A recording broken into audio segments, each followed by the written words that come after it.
Awesome. So yeah, hi everyone. Once again, thank you for listening to this. This late in the day, I'm going to be talking about like Guardrails AI, which is it essentially adds reliability to large language model applications. And I'll talk in this talk. I'll kind of like go into some of the details of like how it does that.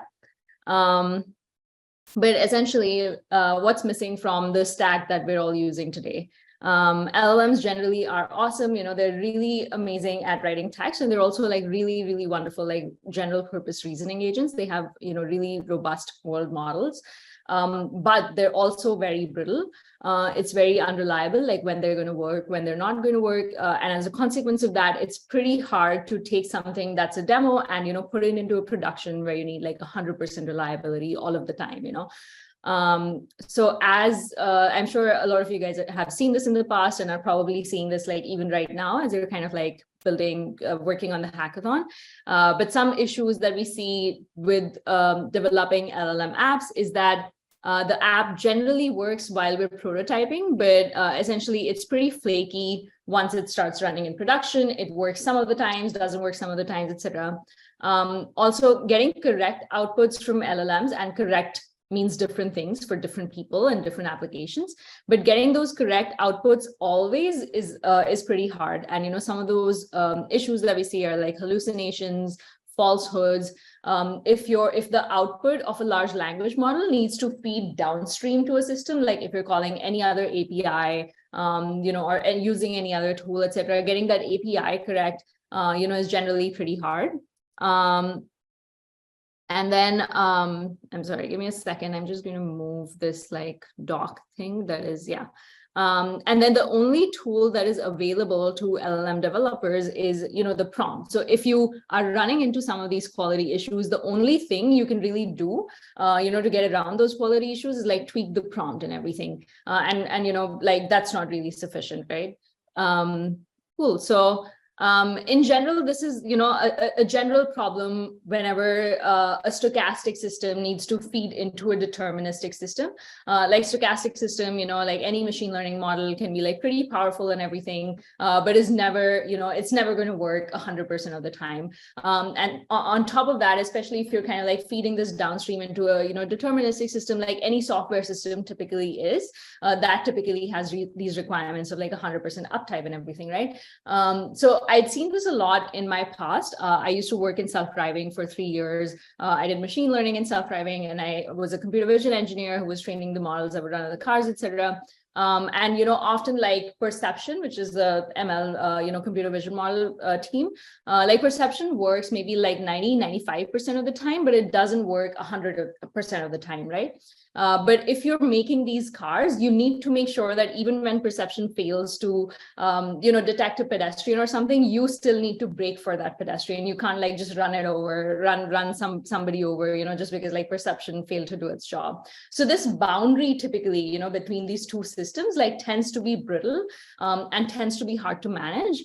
And in self-driving, there's ways that we've like gotten around these issues in the past. And what Guardrails tries to do is like generally make this interface, much more robust so that we can remove blockers from deploying like large language model applications. So in self-driving, there's, like some very kind of fine-tuned, hand-tuned ways to do this, but Guardrails, what it aims to do is like be this extensible framework that can slot into, any LLM applications.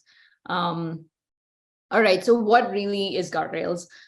So it's an open source package to add structure, type, and quality guarantees to LLM outputs. So what does that, kind of like mean really? It for starters, it enforces like structure and type guarantees on the outputs of large language models. So for example, maybe you're using your large language model, just as like a writing assistant thing, like help me write this email draft or something, right? But a lot of times, like we're kind of building like more complex applications than that, and you need like maybe a JSON, you need like each field of that JSON to be a certain type or something so that you can call that API. So Guardrails helps with that. On top of just structure and type checking, it basically allows you to do Pydantic style validation of any LLM output. So I'm guessing a lot of people here are familiar with Pydantic, but just in case somebody isn't, Pydantic is like this this general, kind of like framework in Python that allows you to kind of like create small functional validation loops that you want to run on classes, and like basically it allows you to make sure that your class is correct or not correct. So the idea is that you can specify any validation function, that allows you to say what is a correct output for my model, and then, run that. But the real, I think this is personally for me, like kind of like the coolest thing about Guardrails, and obviously I'm biased, is that not only does it do validation, but it also like tells you what to do in case that validation fails, right? So we've all seen like all of this amazing literature and like LLMs fail, and you ask them to critique themselves or give them more context about, hey, here's why you're wrong, and now give me an updated output.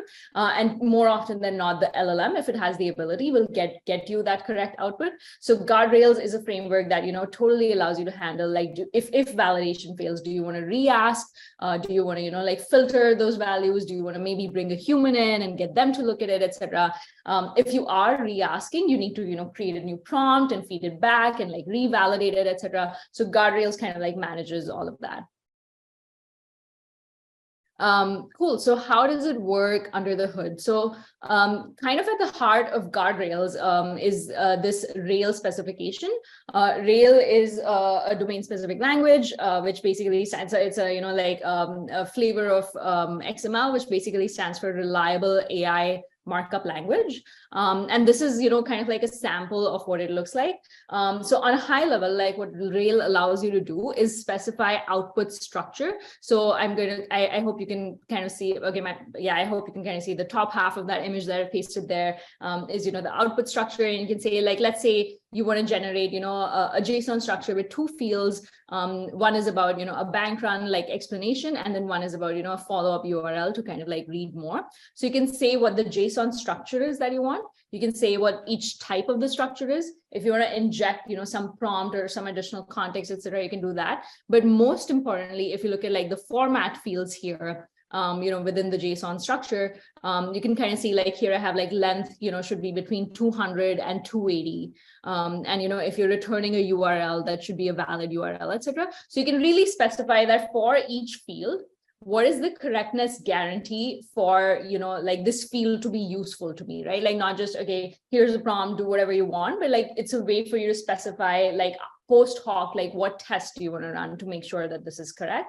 And for each quality criteria that you specify, you can also then say, like, what is your affordance for that, right? Like, how much do you care about it being correct? Like, in case it's not correct, do you want to re-ask, or like, what do you want to do? Cool. So I'm going to also like, so I talk through output structure, through quality guarantees, for example, like the valid URLs, or the length of the explanation between like it should be between 200 and 280 characters. The affordance of that correctness, like re-asking, is that what you want to do, is like just doing a no-op, like just log whatever is happening. You don't really need to do anything. Is that sufficient? And it also, okay, and this is something I added pretty recently. It allows you to kind of set dynamic inputs, right? So let's say there's, like a valid set of outputs like that you kind of want in code. You say like, okay, maybe query the list or something, and then you set a variable in code. You can kind of like reference that variable in Rail and basically like use it dynamically. So it's kind of this mixture of like code and XML. It allows you to also specify the prompt. So here, your high-level prompt is, explain what a bank run is in a tweet. And, it has some other kind of like nice boilerplate that gets added to it, etc. So that's kind of like what a Rail spec typically looks like. Cool. And then how does it work actually? Like, how does Rail help you get the right output? And what does Guardrails, kind of like look like? So you define the Rail spec. This Rail spec is used to basically initialize a guard object. So it's kind of like this nice, wordplay between like Guardrails, like a guard object and a Rail spec. So the guard object is basically like kind of like manages, all of the under the hood kind of like cleanup, correctness, etc. things that you need to do. So the first thing that it does is the Rail spec compiles into a prompt in order to, like get an output from a large language model that has, the right structure, etc., you need to provide it that context to start out with, right? So the first thing involved is like, okay, how do I communicate to OpenAI or to GPT-3? This is the structure that I kind of want from my output, and then Guardrails kind of like handles that for you. The second thing is that this prompt kind of feeds into the large language model, and you end up getting some output from the large language model, right? If you're prompting correctly, like more often than not, like what happens is that, the structure will be correct, even if the other quality criteria aren't. And so for Guardrails does is like on the output of the large language model, it basically runs validations. And these are the validations that you've kind of like specified, separately in the in the Rails spec. So this could again be something like valid URL or whatever. Cool. In case those validations like don't pass, like some outputs may be correct, some outputs may not be correct. Guardrails automatically creates a new prompt for you. And that prompt, basically has like, hey, this output is not correct, like maybe correct this for me, etc. Resends it to the LLM and then revalidates it, make sure that it's able to like merge that into the LLM output, that you previously got, etc. And, basically does this loop for whatever your budget is.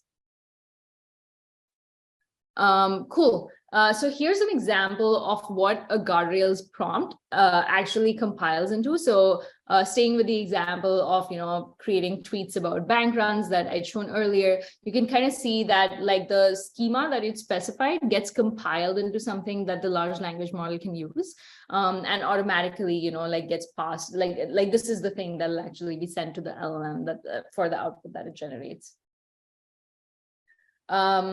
All right, so here are some examples of validators that, the package supports today, and like cool things you can do with the package.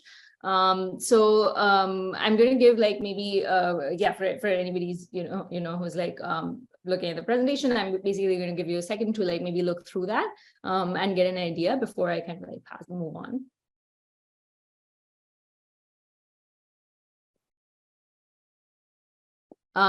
Cool, awesome. So on a high level, you can like look through this list, but on a high level, the idea is like you can obviously do the simple stuff like JSON type checking, make sure that your output is within a valid set, etc. But you can also do like really cool, complex things like, let's say you have like some generated text, make sure that there's no profanity in the text or something. If you're summarizing text, make sure that the summary is faithful to the original document, your original source document. If you're maybe creating like a healthcare application, like one of the FDA requirements is that you shouldn't be giving, like if you're not a licensed medical professional, you shouldn't be giving medical advice. So make sure that if you're creating a healthcare bot or something, that there's no medical advice in the generated text that you surface to the user. If you're a customer service bot or something, make sure you're not being rude, or like we all saw with Bing, where at some point it was just like, okay, basically, I guess encouraging the users to like commit suicide or something. So definitely don't do that, and that's a guardrail that you can add.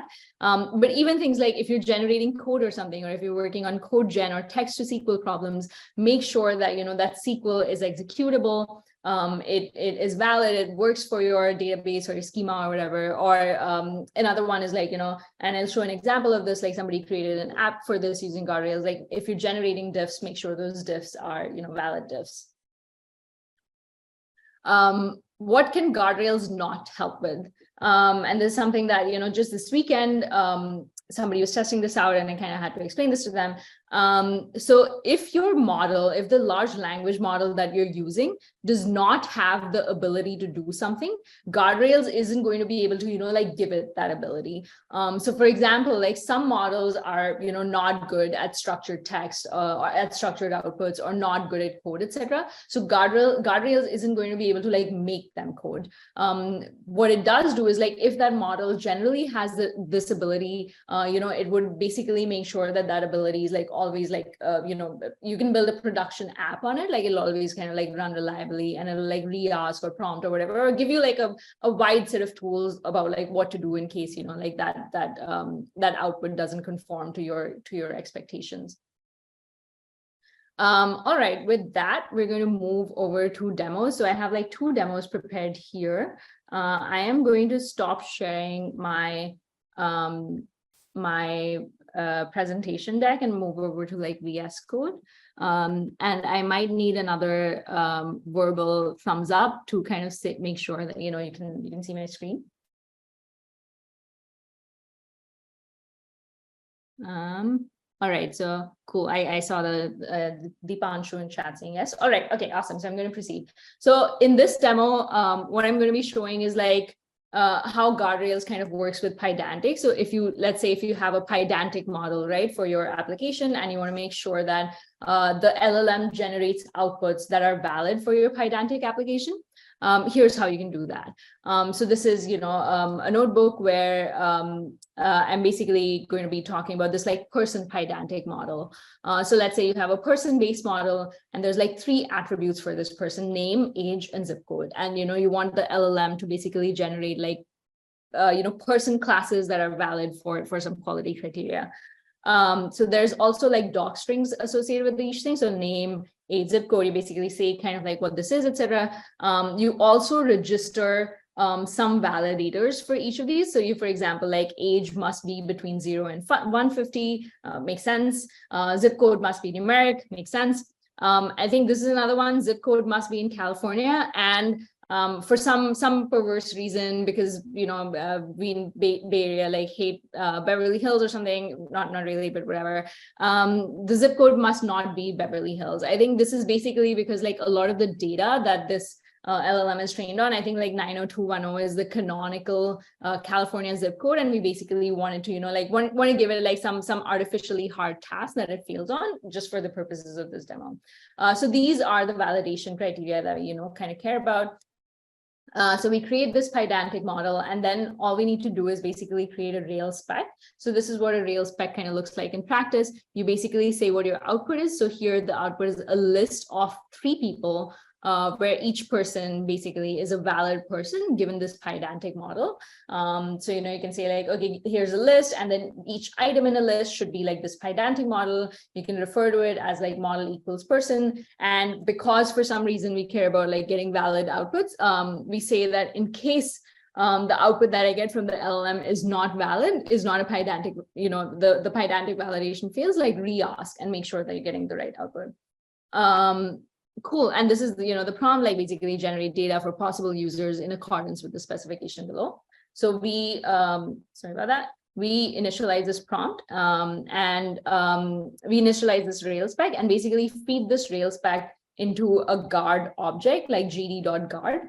And I'm showing an example here of what the guard base prompt actually looks like. So this is the prompt that we'll actually be sending to the LLM. So this is already interesting because you can see that like all you gave Rail was here's this Pydantic person, etc., but automatically it kind of extracts from it, okay, each like basically return me an object. These are the 3 fields that I want per object, like string name, integer age, string zip code. The descriptions of each of these tags were automatically taken, from the Pydantic, like from the doc string that you wrote. So you can kind of see that.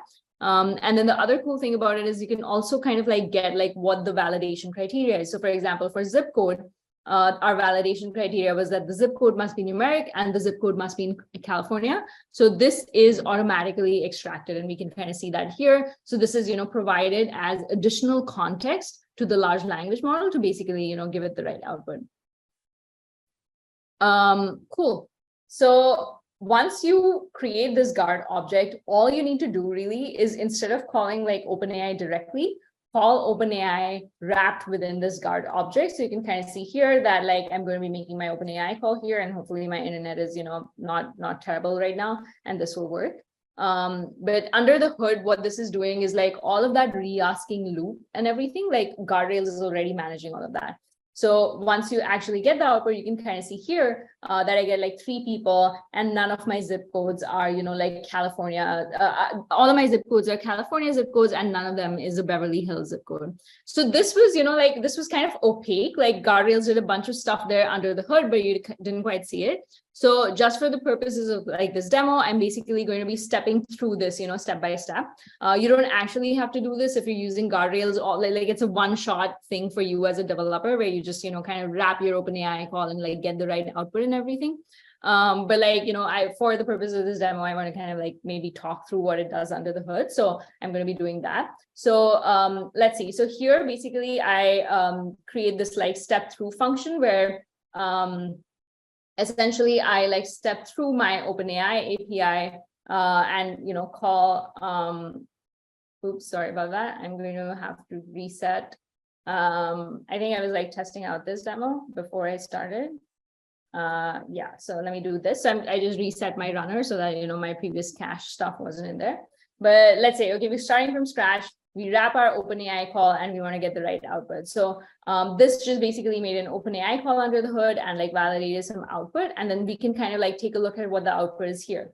So we can kind of see that this is the prompt that was sent over. This is the same as like what I showed earlier, but yeah, you can essentially see that it adds information about, how you should format the output. This is the raw LLM output that we end up getting from OpenAI. And you can see that one of the persons that was generated did have a Beverly Hills zip code.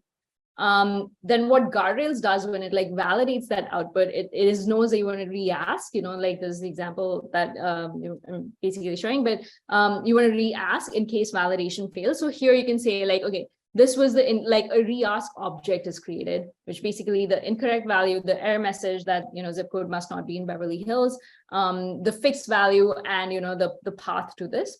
So essentially like you kind of see that, validation fails. This is what the next step is. You call, you basically make another call to the LLM to execute the re-ask. And this is what happens under the hood. I basically say, hey, I was given the following JSON response. This is incorrect, and this is how you should think about correcting it. So this is all automatically done by, Guardrails under the hood, but you can basically see that like, I give the LLM context about like what the wrong output was, like 90210, what the error message is, and like how to correct it. I also give it information about, how to structure this output. You can kind of see like this is the valid output that I end up getting. I don't have like, it basically corrects the zip code and automatically like I can merge it with my previous responses so that, I basically get the right thing. So the cool thing about this is that this error message really can be anything. So let's say, for your example, you're generating code and you want that code to like be bug free, or, you want that code to actually run in your execution environment. This error message could be, the actual, stat trace of like that code failing. And you would get basically like Guardrails would, automatically manage that, like get you the right output, etc. So this is how you can get like the right Pydantic model from something. Let's see. I saw a question from Dipanshu. Can we use it to handle the tones of the LLM output? Yeah, you can. So this is actually something somebody else had this use case for me, like basically a fintech application where the idea is like, once again, you want to basically surface information in a way that your tone is not, giving advice. So you can definitely do that. Like you basically need, a small model like running in the loop, and I'm like building a prototype for this that I can share, on my channels, like whenever I have this out. Question from Nirant, how do we measure how good qualitative validators are, for example, translation? Yeah, so again, good question. In general, you don't need you can use like small ML models that are really fine-tuned on that specific task that can be very small and cheap, and you can host them locally. They can be low latency, etc. So you can kind of use them in the validation loop. So there's an example in the docs right now, which basically says measure the quality of the translation, etc. So for that, we're using the critique library. And it kind of like automatically kind of creates this. So I'm just following up with the questions here. Does using Guardrails involve any to and from the LLM? This is from Shimanta. Yeah, it does. If you want, it does a single LLM API call that you would do, ordinarily for getting the right output. So that is like the first original call, and any subsequent call you can kind of configure. So for example, if you care about, okay, I want the right output at any cost, you can basically configure re-asking. If you want to, handle invalid outputs in other ways, you can basically do that without doing that.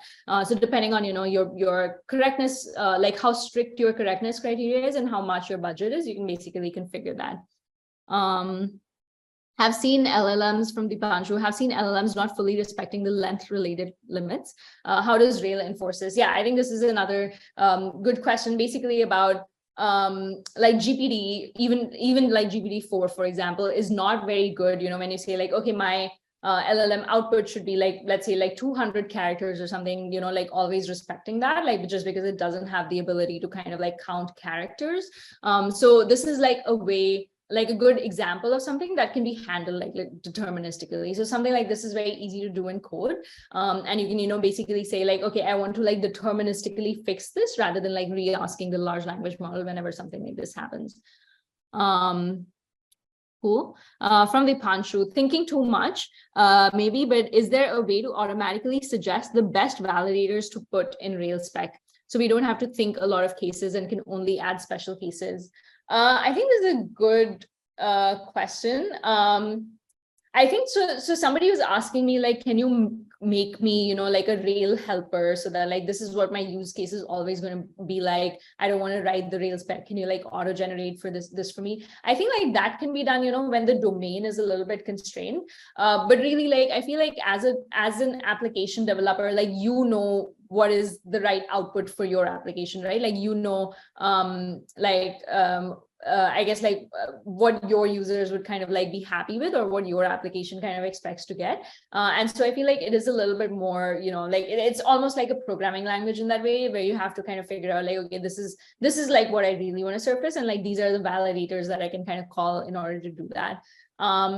Yeah, so for example, like for some cases, maybe like edgier outputs might be more useful. Like I was actually talking to this company that has some LLM outputs in production, and they were like, oh yeah, Guardrails is like going to be really awesome and really useful for us, etc. And they were like, actually thinking about it, some our most vocal users actually enjoy using our platform because it doesn't have any constraints and it doesn't kind of like censor itself, etc. And for that output, for that kind of like application, if I always add things like, okay, always be, I don't know, always be polite, etc., or always be unbiased, like maybe that isn't the right thing for them. So that's yeah, I think like it's very, like as a developer, you kind of have to like figure that out. From S, can we use this on image generation? Not yet. This isn't on my roadmap right now, but depending on, if this is a common like request or feature request that people have, like I would be happy to add support for it. I think just practically because like images, any validation that you need to do, you need another computer vision model to kind of like check for that validation. And so that is like, just a much harder problem to solve than like text, which can be programmatically verified in a lot of cases. Cool. I'm just going to do a quick time check. So I have 2 minutes, and I also want to show this like LangChain integration that I added like some time ago. So I'm basically going to show that.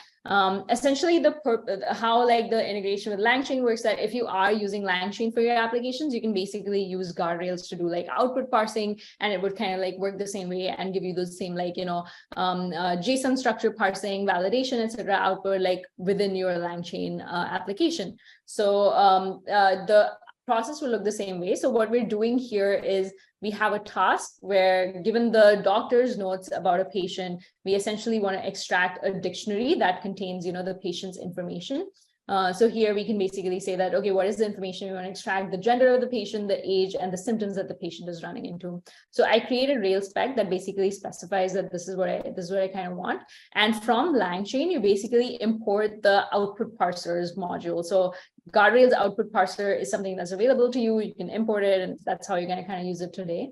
So you can initialize this Guardrails output parser from the Rails string. And you can see that once again, this kind of like auto compiles into this like nice prompt for you. And this is a prompt that you can use to, like initialize your Guardrails prompt as well. Cool. So we can kind of see here that I'm initializing a LangChain prompt template using Guardrails. So I basically just straight up pass in the base prompt, the prompt that was automatically compiled for me with Guardrails. And Guardrails also like automatically figures out what your input variables are, given your prompt. So you don't have to kind of like manually track that and pass that in, etc. So you can kind of do that and like pass that prompt in. Cool. So I initialized this like basically I call this like OpenAI model. Like these are all LangChain primitives. So I call this OpenAI model, and I basically get this output. And then basically using the Guardrails output parser, I can parse this and get the right output, which would be like type checked and validated and like have all of that good stuff. So yeah, that was basically LangChain. JavaScript port on the roadmap. Shamantha, this is an amazing question. It's my favorite question to get. Yes. I think a big motivation for, using Rail instead of basically just having Python native things was that I wanted something that's language agnostic. And so, yeah, basically a JavaScript or TypeScript version is on the roadmap. I'm essentially figuring out like what's the best way so that I can avoid having to maintain like 2 open source libraries with a bunch of features all the time. But yeah, basically planning on scoping it out soon and like adding support for that. All right, so that's the end of my presentation. I just want to leave you guys with some ways to kind of like keep in touch or follow up with me. So you can find Guardrails on GitHub. I am Shreya. It's basically Shreya R Guardrails. You can check out the documentation at this website. It's shreya.github.io/guardrails.